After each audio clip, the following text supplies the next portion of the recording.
on, guys? I'm back for another video. This one's gonna be a little random. I kind of made an upgrade to my little race program. I've had an open trailer for an open container. I've had an open trailer for quite a few years now. I think I got my last one in 2021 and I've used the absolute crap out of it, but it was time for an upgrade. So I've always wanted it enclosed, and I found a pretty good deal. My buddy Brian gave me a pretty solid deal on, and here she is. So it's a 2004 Pace American Rally E trailer. It's pretty solid, honestly. It has everything I need for the most part.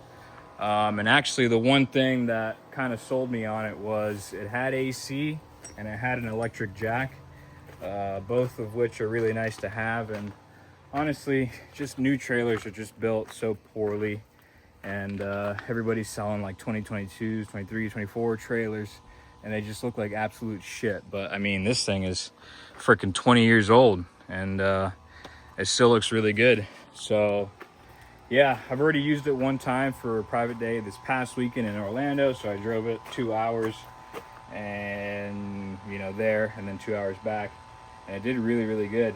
I got to get a generator so I can actually use the AC and see how well it works. But yeah, my main complaint always with a trailer is E-Tracks. If it doesn't have E-Tracks, it's such a pain in the ass. So I'm gonna install 2 in the front, and then I'll probably add some in the rear in the near future. But honestly, dude, E-Tracks the way to go. I could put 2 straps in the front of the car and it'll be fine.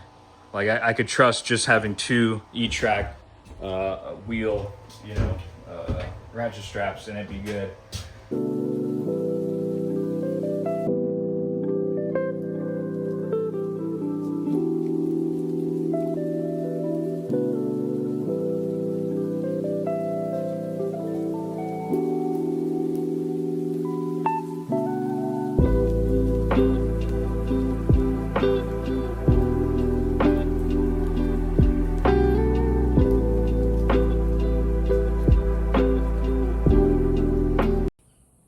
So I haven't really checked over the car since the last event that I went to, and then a little private day. And I was looking at my brakes and I was like, I think I'm missing something.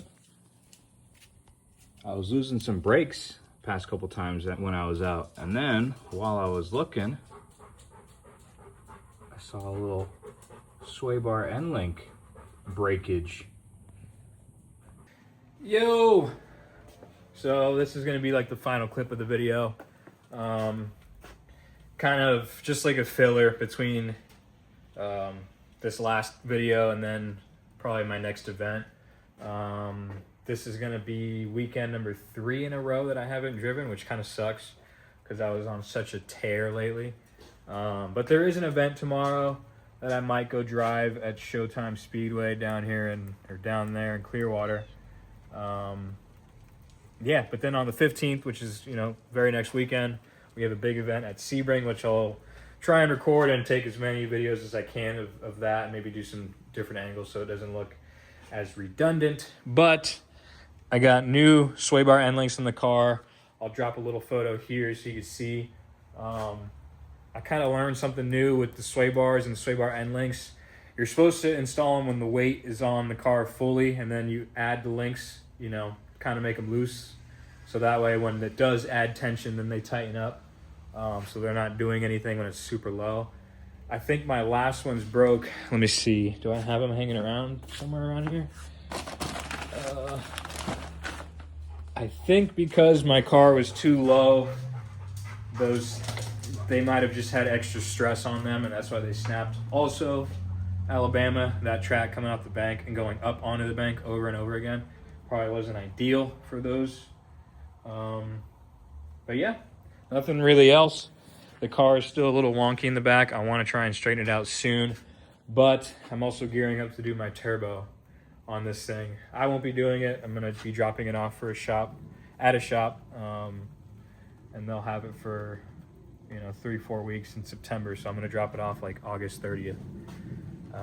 But more details on that later. I'll do a whole other video. But yeah, just a little filler video. Nothing really crazy going on.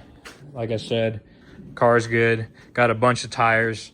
I got a bunch of 235s, and then I got 245s now. So I'm going to try and conserve these over the next few events.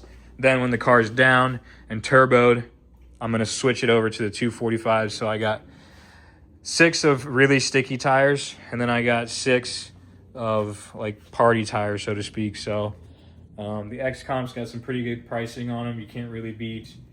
So I got those for like, I don't know, like $5.50 or maybe less for 6 of them. Might have been less than that. And then yeah, I got some grippy boys. So just want to have some more power for Polecat. And yeah, that's about it. I'll catch you on the next one.